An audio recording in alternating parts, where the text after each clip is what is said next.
আজমির শরীফ, ভারতের যে আজমির শরীফ আছে সেই আজমির শরীফকে নিয়ে এখন তাদের নোংরা চক্রান্ত চলতেছে ভারতের। আমাদের বাবরি মসজিদ, সেই বিশ্ববিখ্যাত বাবরি মসজিদ, 500 বছরের পুরাতন বাবরি মসজিদ, সেই বাবরি মসজিদের নিচে নাকি রাম মন্দির ছিল। ভারতাবাজি নিউজ দেখাইয়া উল্টাপাল্টা তারা তথ্য বানাইয়া সেই বাবরি মসজিদকে ভেঙে ফেলে, ভেঙে সেখানে মন্দির বানায়। এখন আবার পায়তারা চলতেছে এই আজমির শরীফকে নিয়ে। আজমির শরীফকে তারা ভেঙে ফেলবে, এই ধরনের পায়তারা চলতেছে। উদ্দেশ্য কি, কারণটা কি? কারণ হচ্ছে এই আজমির শরীফের নিচে নাকি মন্দির ছিল বা মন্দির আছে। তাদের এই যে উল্টাপাল্টা মানে গল্প, কাল্পনিক কাহিনী বানাইয়া মুসলমানদের উপরে নির্যাতন করতেছে, অথচ তারা বাংলাদেশের সংখ্যালঘু নিয়ে ভাবতেছে। ওদের মুখে বাংলাদেশের সংখ্যালঘু নিয়ে ভাবা এটা আদৌ কাম্য না।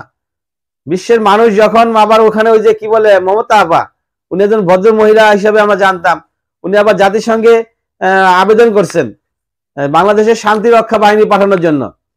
তো বাংলাদেশের শান্তি রক্ষা, অনেকে আবার বলতেছে বাংলাদেশ থেকে শান্তি রক্ষা বাহিনী পাঠাইলে বাংলাদেশেও পাঠান, ভারতেও পাঠান, উভয় দেশে তদন্ত হোক, উভয় দেশে তারা দেখুক যে কোন দেশে শান্তি বিঘ্নিত বেশি ঘটতেছে।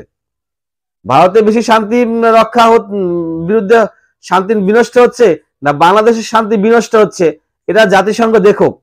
100% দেখবে ভারতের শান্তি বিনষ্ট হচ্ছে, ভারতের সংখ্যালঘুদের উপর নির্যাতন হচ্ছে, ভারতের মুসলমানদের উপর নির্যাতন হচ্ছে, ভারতের বাবরি মসজিদ ভেঙে ফেলা হয়, ডক্টর জাকির নায়েককে দেশ ছাড়া করা হয়, বড় বড় আলেমরা এখনো জেলে আছেন, বিভিন্ন জায়গায় গরু মাংস খাওয়া নিষেধ।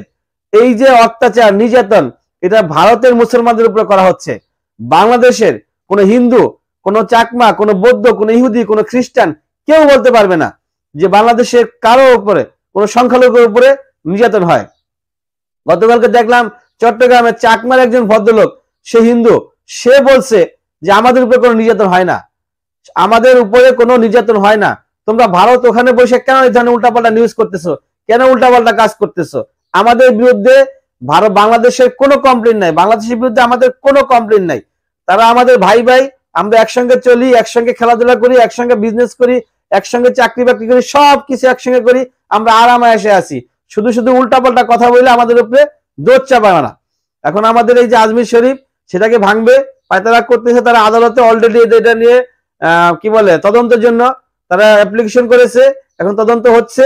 তার মানে অল্প সময়ের ভিতরে উল্টাপাল্টা ভুল টুল রিপোর্ট দিয়ে এটার বিরুদ্ধে লাইগা এটাকে ভাঙা ধ্বংস করে এখানে মন্দির বানাবে, অথচ তারা বাংলাদেশের সংখ্যালঘু নিয়ে ভাবতেছে। আরে বাপ রে বাপ, কি সাধু লোকগুলো আমার।